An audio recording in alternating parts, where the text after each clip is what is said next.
अस्सलाम वालेकुम। आज का हमारा टॉपिक है एसिड रेन। एसिड रेन बेटा एक सिंपल सा टॉपिक है, इसे जल्दी से समझ लेते हैं।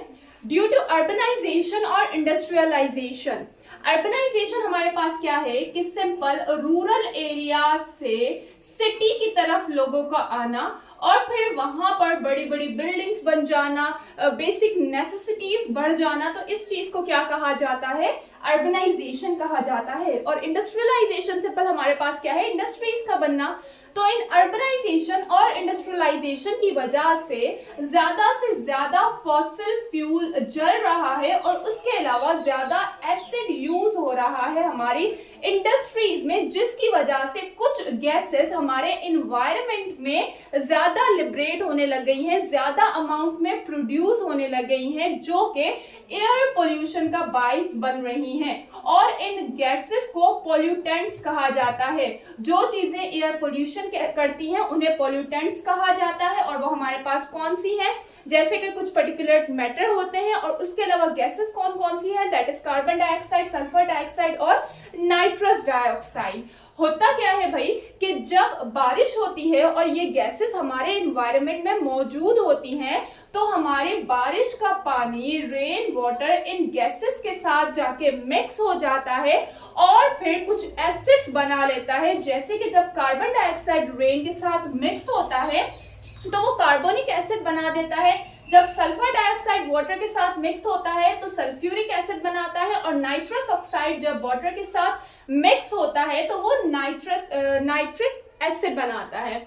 अब इन एसिड की वजह से क्या होता है कि ये एसिड हमारे एनवायरनमेंट में वेपर की शक्ल में रह जाते हैं। ठीक है, वेपर्स बन जाते हैं इनके। जैसे ही टेम्परेचर डाउन होता है, कम होता है, तो ये वेपर्स लिक्विफाई हो जाते हैं और बारिश की शक्ल इख्तियार कर लेते हैं, जिसे हम एसिड रेन कहते हैं। इस एसिड रेन की वजह से क्या होता है? हमारा सॉइल पूरी तरह डिस्टर्ब हो जाता है, और उसके अलावा ये सॉइल और रॉक से कुछ मेटल्स को निकाल के वाटर की तरफ ले जाते हैं। जैसे कि कौन कौन से मेटल्स? जैसे कि हमारे पास आ गया अल्यूमिनियम, मर्करी, लेड, क्रोमियम। इन मेटल्स को ये ले जाता है पानी में और हमारे एक्वेटिक एनवायरनमेंट को पूरी तरह डिस्टर्ब कर देता है। उसके अलावा एसिड रेन हमारी बिल्डिंग्स और मॉन्यूमेंट्स को बहुत बुरी तरह डिस्ट्रॉय करती हैं। उनके अंदर जो कैल्शियम कार्बोनेट होता है उन्हें खा जाती है, जिसकी वजह से हमारे जो मॉन्यूमेंट्स हैं, बिल्डिंग्स हैं, वो डिस्ट्रॉय हो रहे हैं, खराब हो रहे हैं। उसके अलावा ये हमारी स्किन पे भी बहुत बुरा इफेक्ट डालती है। उसके अलावा ये प्लांट्स की ग्रोथ को भी कम कर देती है। तो सिंपल इसे हम क्या कहते हैं?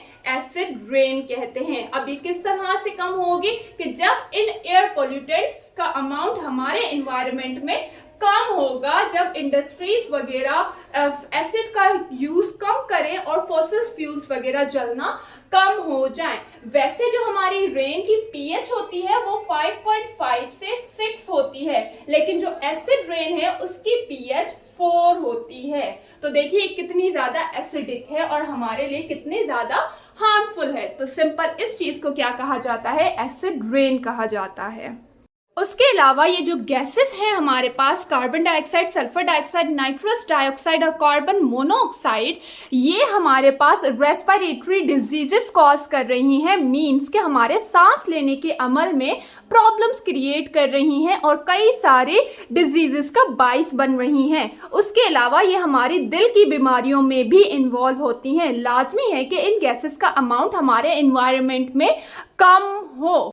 यहाँ पर एक और टर्म हम देख लेते हैं, that is deforestation. Deforestation simple हमारे पास क्या है? फॉरेस्ट का कट होना, प्लांट्स का कट होना, ट्रीज का कट होना, इसे क्या कहा जाता है? डिफॉरेस्टेशन कहा जाता है। देखा गया है कि तकरीबन हर साल 10 मिलियन एकड़ फॉरेस्ट कट हो रहा है, डिस्ट्रॉय हो रहा है। अब हमें पता है कि भाई प्लांट्स, ट्रीज ये एनवायरनमेंट से क्या इनहेल करते हैं? That is carbon dioxide dioxide, जिसकी वजह से इनका फोटोसिंथेसिस का अमल चलता है।